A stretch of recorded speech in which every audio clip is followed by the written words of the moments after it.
अरे अरे अनुराग हाँ, जी, आप जल्दी में दिखाई दे मैं रहे हैं। डॉक्टर राम कुमार वर्मा जी को मिलने जा रहा हूँ, जो प्रयाग स्टेशन स्थित उनका मधुबन नाम का निवास स्थान है। वहाँ पर जा रहा हूँ, तो मुझे जल्दी जल्दी जाना पड़ेगा, क्योंकि 10 बजे उनसे मिलने का समय तय है। ओके अच्छा बाय। ठीक है, मैं चलता हूँ, बाय। वैसे तो मैंने डॉक्टर साहब को विभिन्न उत्सवों, संगोष्ठियों एवं सम्मेलनों में देखा था, परंतु इतने निकट से मुलाकात करने का यह मेरा पहला ही अवसर है। मेरे दिमाग में अभी विभिन्न विचारों का ज्वार उठ रहा है, तूफान उठ रहा है। मुझे लगता है कैसे होंगे डॉक्टर साहब, कैसा उनका व्यवहार होगा, और बहुत बड़े साहित्य मनीषी है वह। तो इस तरह के ख्याल मेरे दिमाग में अभी आ रहे हैं।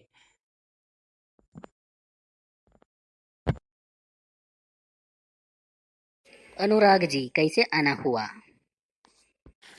डॉक्टर साहब, कुछ प्रसंग जो आपके जीवन से संबंधित है और उनसे आपको जो महत्वपूर्ण प्रेरणाएं मिली हो, उन्हीं की जानकारी हेतु आया था। अच्छा, तो फिर पूछिए। डॉक्टर साहब, काव्य रचना की प्रेरणा आपको कहाँ से और कैसे प्राप्त हुई? इस संदर्भ में कोई ऐसा प्रसंग बताने का कष्ट करें जिसने आपके जीवन के अंतरंग पहलुओं को महत्वपूर्ण मोड़ दिया हो। पहले तो मेरे जीवन में समाज की अंध व्यवस्था के प्रति विद्रोह अपने आप ही उदित हुआ। सन 1921 में, जब मैं केवल 15.5 वर्ष का था, गांधी जी के असहयोग आंदोलन में पारिवारिक एवं सामाजिक व्यवधानों से संघर्ष करते हुए मैंने भाग लिया। उस समय स्कूल छोड़ने की बात तो सोची भी नहीं जा सकती थी, मगर मध्य प्रदेश के अंतर्गत नरसिंहपुर में मौलाना शौकत अली साहब आए और बोले, गांधी जी ने कहा है कि अंग्रेजी की तालीम गुलाम बनाने का एक नुस्खा है। तत्पश्चात आवाज तेज करते हुए कहने लगे, है कोई माई का लाल जो कह दे कि मैं कल से स्कूल नहीं जाऊंगा। मैंने अपनी माँ के आगे बड़ी ही श्रद्धा से स्कूल न जाने की घोषणा कर दी। सभी लोग सख्ते में आ गए। बात भी अजीब थी कि उन दिनों एक डिप्टी कलेक्टर का लड़का विद्रोह कर जाए। लोगों ने बहुत समझाया, पिताजी की नौकरी की बात कही, परंतु मैं घर से निकल पड़ा क्योंकि गांधी जी का आदेश मानना था। इस प्रकार सर्वप्रथम मैंने सत्य एवं देश के लिए विद्रोह किया। तब मैं 16 वर्ष का हो चुका था और राष्ट्रीय ध्वज लेकर नगर में प्रभात फेरी किया करता था। यह बात 1921 की है और इसी समय मैंने देश प्रेम पर एक कविता लिखी। यही मेरी कविता का मंगलाचरण था।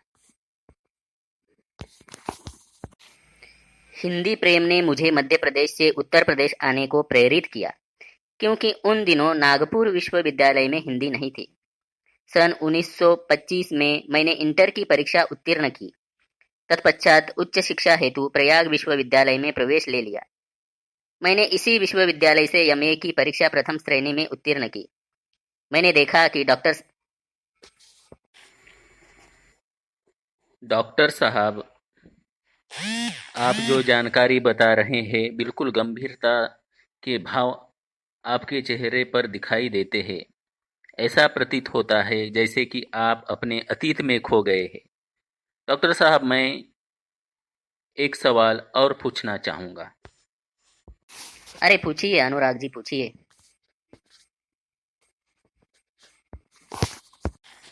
डॉक्टर साहब, प्राय ऐसा देखा गया है कि कवियों एवं लेखकों के जीवन में उनका लौकिक प्रेम पारलौकिक प्रेम में बदल गया। क्या आपके साथ भी ऐसा हुआ है? अनुराग जी, प्रेम मनुष्य की एक प्राकृतिक प्रवृत्ति है। सन 1926 में मेरा विवाह हो गया और मैं गृहस्थ जीवन में आ गया। अब मुझे सात्विकता एवं नैतिकता से प्रेम हो गया। मैंने इसी समय यानी सन 1930 में कबीर का रहस्यवाद लिखा। इतना अवश्य है कि मेरे जीवन के कुछ अनुभव कविता के माध्यम से प्रेषित हुए। मेरे बचपन से ही मुझे अभिनय का शौक था और प्राय उत्सवों के अवसर पर नाटकों में भाग भी लिया करता था। डॉक्टर साहब, मैं एक आखिरी प्रश्न पूछना चाहूँगा। देश की राजनीतिक स्थिति के बारे में आपकी राय क्या है? मैं राजनीति से हमेशा दूर रहा क्योंकि आज की राजनीति में स्थिरता का अभाव है। यद्यपि मैं नेहरू जी, शास्त्री जी, इंदिरा जी एवं मोरारजी भाई से मिल चुका हूँ और उनसे मेरा परिचय भी है, परंतु मैंने राजनीति से अपने आप को सदा दूर रखा। मुझे राजनीति में कोई रुचि नहीं। मैं साहित्यकार हूँ और साहित्य चिंतन में विश्वास रखता हूँ। तो अनुराग जी, मुझे 11:30 बजे एक कार्य से जाना है। डॉक्टर साहब, मुझे आशीर्वाद दीजिए। अनुराग जी, मेरा आशीर्वाद सदैव आपके साथ है।